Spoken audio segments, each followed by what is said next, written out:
दोस्तों, रशिया ने पाकिस्तान को आईएनएसटीसी रूट के ऊपर एंट्री दे दी है गवादर पोर्ट को।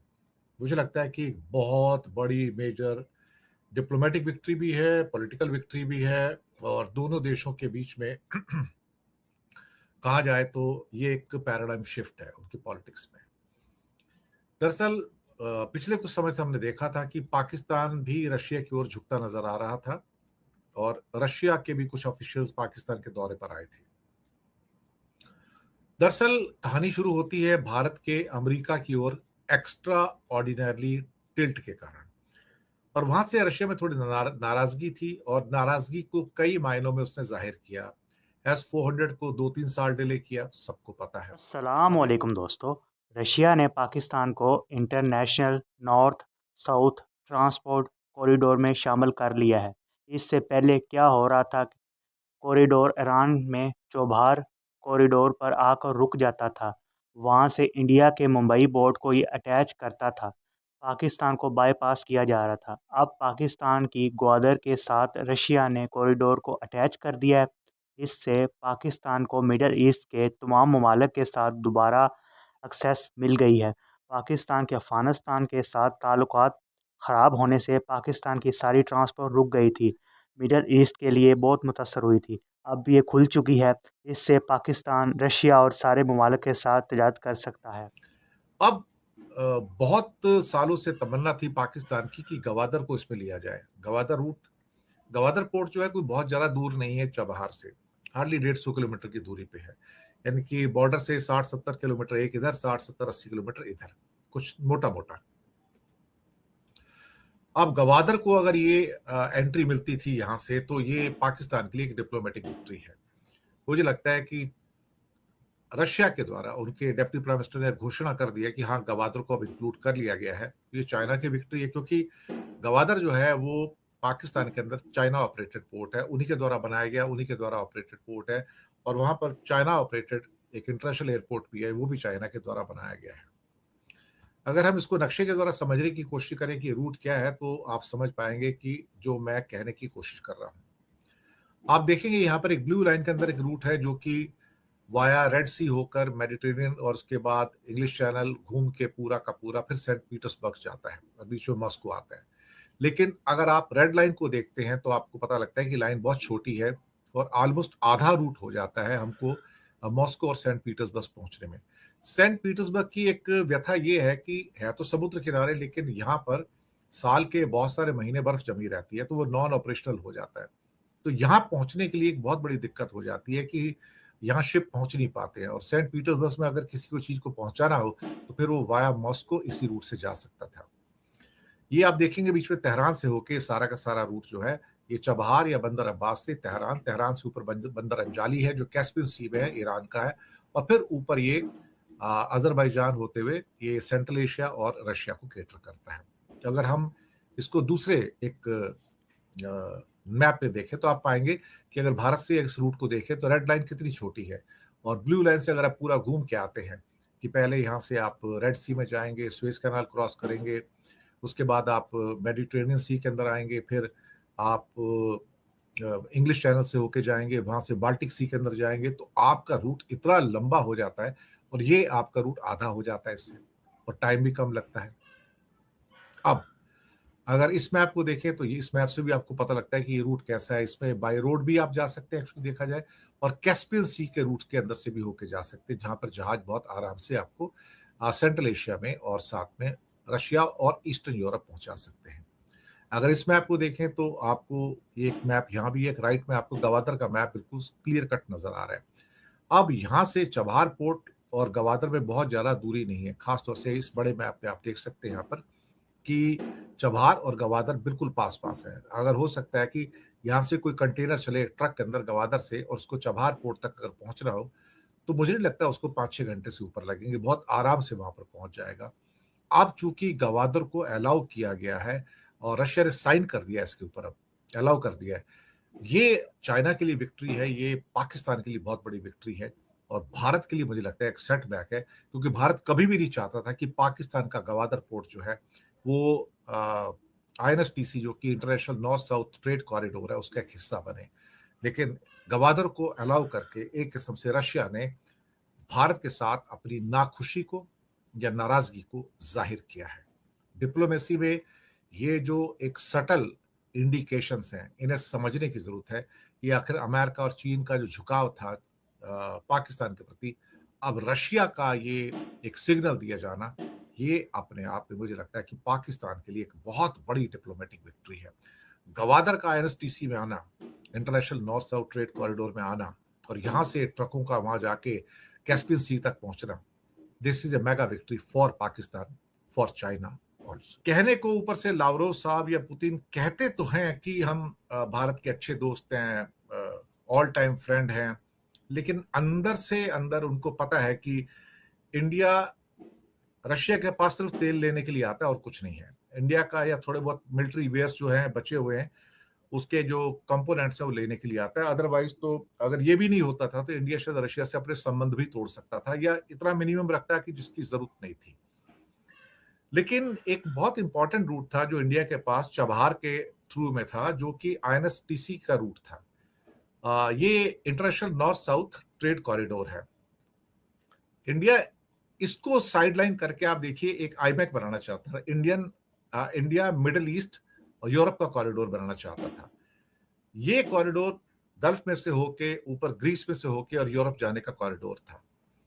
ये कॉरिडोर क्यों बनाया गया, इसकी जरूरत क्या थी, जब आपके पास already international north south trade corridor काम कर रहा है, वर्किंग है, जबकि मिडिल ईस्ट का कॉरिडोर तो स्टार्ट भी नहीं हुआ, काम करने की बात तो भूल जाइए आप। ये जो नॉर्थ साउथ का जो कॉरिडोर था, ये बड़ा इंपॉर्टेंट था, इंपॉर्टेंट कई मायनों में था, क्योंकि ये पूरे के पूरे रशिया को, सेंट्रल एशिया को, अफगानिस्तान को, ईरान को और ईस्टर्न यूरोप को जोड़ देता था। शायद ऐसे नहीं समझ पाएंगे, मैं आपको मैप के द्वारा समझाता हूं कि ये क्यों इतना इंपॉर्टेंट था।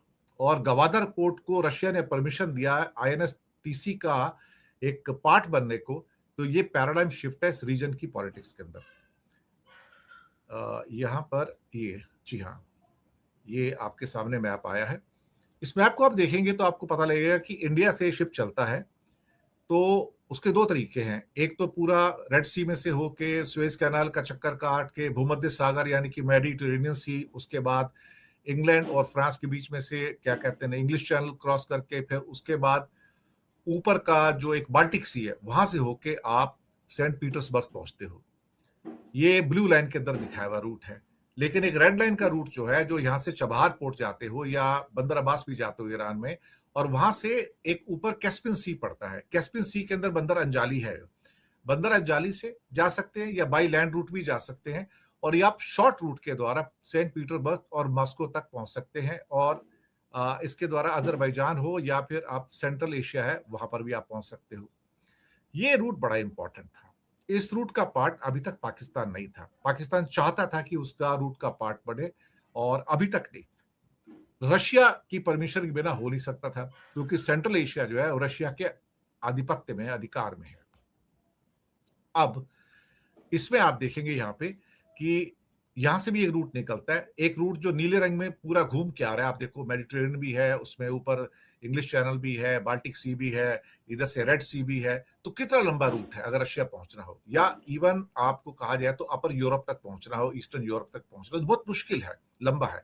जबकि ये जो आईएनएसटीसी जो था, ये international north south trade corridor, ये बहुत छोटा पड़ता था कि यहां से निकले बंदर अब्बास गए या चबहार पोर्ट गए, वहां से सीधा कैस्पियन सी होके वहां पे जहाज चलते हैं, वहां पे कंटेनर डालिए और आगे से फिर ट्रेन चलती है, वो आपको रशिया के किसी भी कोने तक ले जाती है। और ईस्टर्न यूरोप की कनेक्टिविटी है। ईस्टर्न यूरोप के अंदर बहुत सारे देश हैं, तो भारत की साइड से बहुत सारे जो व्यापार होता था, इवन चाइना का, साउथ ईस्ट एशिया का जो व्यापार था, वो यहां से होता था एक्चुअली। तो ये शॉर्ट रूट पड़ता था। आप एक नक्शा और देखिए यहां पर आप पाएंगे इस नक्शे के अंदर की चबहार पोर्ट भी बंदर अब्बास से जो रोड जा रही है ऊपर बंदर अंजाली को, उसको आप क्लियर कट देख सकते हैं यहाँ पर। जी हाँ, चबहार पोर्ट जो इंडिया ने डेवलप किया था अब वापस दे दिया गया है। तो बंदर अब्बास के साथ जो रोड तेहरान की ओर जा रही है और ऊपर अंजाली पोर्ट के ऊपर जा रही है, ये वहां पर आप देखेंगे तो मॉस्को जाने का रूट बहुत क्लियर आपको नजर आता है। यहाँ पे बीच में बाकू भी पड़ता है, यहाँ पर अजरबैजान का। अब इसके साथ में पाकिस्तान भी है, वो बताता हूं आपको मैं यहां से।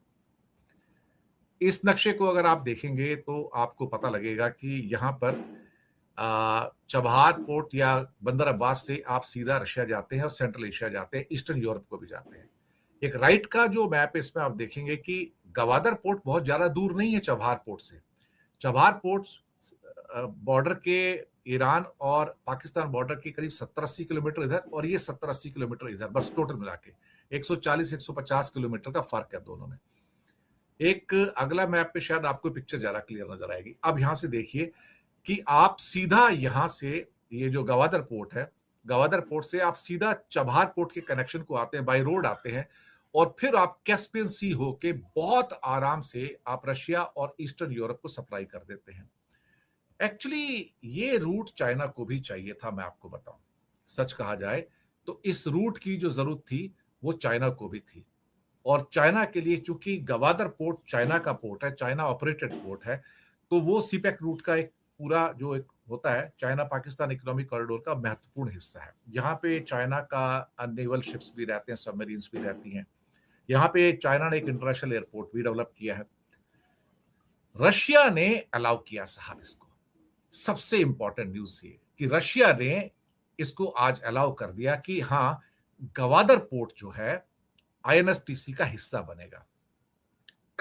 मुझे लगता है कि पाकिस्तान के लिए इससे अच्छी न्यूज हो नहीं सकती थी कि पाकिस्तान का गवादर पोर्ट का यूज बढ़ जाएगा। वहां से सीधा का सीधा जो ट्रक्स हैं कंटेनर को लेके सीधा का कैस्पियन सी पे पहुंच जाएंगे, वहां पे जो बंदर अब्बास से भी रोड जा रही है, चबहार से भी रोड जा रही है। यानी कि गवादर से निकले 140 किलोमीटर 150 किलोमीटर की रोड तय की और आप ईरान के मेन हाईवे से अटैच कर जाते हो और अटैच करके सीधा ऊपर कैस्पियन सी पे चले जाते हो।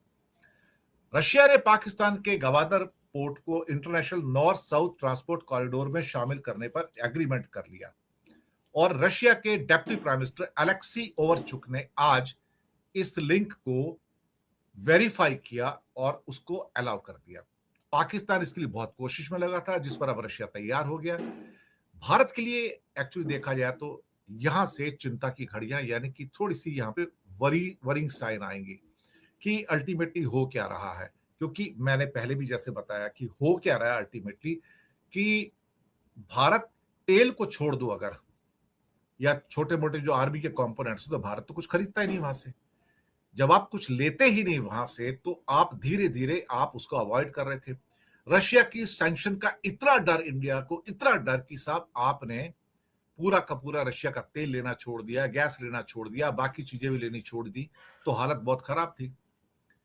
इसीलिए शायद हो सकता है कि इंडिया को एक लेसन देने के लिए रशिया जो है पाकिस्तान को साइड कर रहा है और पाकिस्तान को सपोर्ट करने के लिए चाइना हमेशा रशिया को इंसिस्ट करता था कि आप पाकिस्तान को सपोर्ट करो।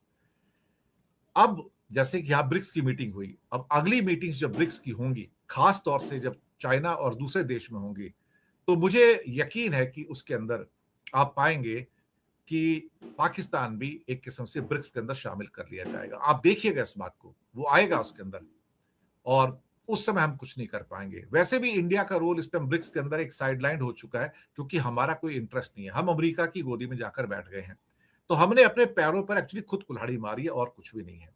वैसे भी इंडिया अब I2U2 एक्सिस का हिस्सा बन गया है। I2U2 क्या होता है? ये एक क्वाड है ये भी, यानी कि I2 का मतलब होता है इंडिया एंड इजराइल और U2 का मतलब होता है यूएई और यूएसए। तो ये जो चार प्लेयर है ना आपस में, ये आपस में इस समय एक गठजोड़ करके बैठे हुए हैं, इंडिया, इजराइल, यूएई और यूएसए। और आप सोचिएगा कि इनमें से तीन देशों का तो कट्टर दुश्मन ईरान है। आप बताइए, तो हमारे लिए नुकसान हुआ नहीं हुआ? अच्छा खासा नुकसान हुआ सब। आईएनएसटीसी पे जो नुकसान हमारा है, it's a big gain, political gain. ये थी आज की वीडियो। अगर आप भारतीय मीडिया का रिएक्शन देखना और सुनना चाहते हैं तो वी रिएक्शन चैनल को सब्सक्राइब करें और बेल आइकन को प्रेस करें ताकि नए आने वाली वीडियो का नोटिफिकेशन आपको मिल सके। और इसके अलावा आप हमें टिकटॉक और फेसबुक पर भी फॉलो करें। नेक्स्ट वीडियो के लिए मिलते हैं। अल्लाह हाफिज़।